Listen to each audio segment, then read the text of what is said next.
Sa panahon ng internet at mabilis na impormasyon, isang klik lang, kumakalat na ang kasinungalingan. Kabataan ng bayan, mag-isip bago mag-share.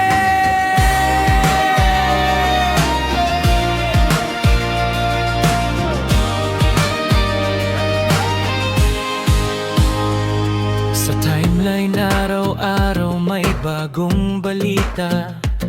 May headline na matapang pero kulang sa pruweba. Isang video lang, milyon ang nanood. Pero pag sinuri mo, gawa-gawa lang ang source. Kabataan ang unang naaabot ng signal.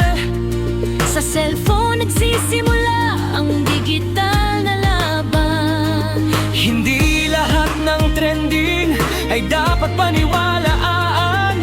Ang isip ay sandata, huwag itong ipahiram. Huwag takilikin ang fake news, dahil isip ng kabataan namin tinatamaan. Huwag basta share, huwag basta maniwala. Ang katotohanan ang ating sandata. Sa panahon ng COVID-19, kumalat ang takot. Kasabay ng virus, ang maling sagot.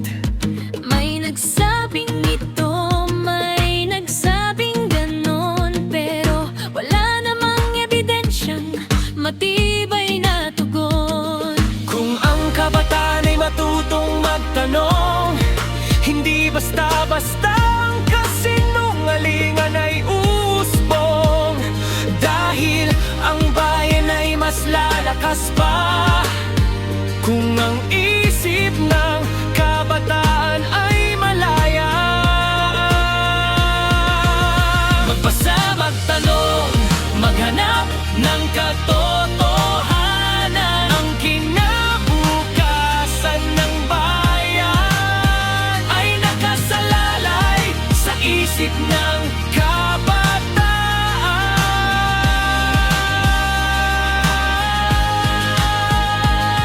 Huwag takilikin ng fake news. Ito'y lason sa isip at puso. Kung ang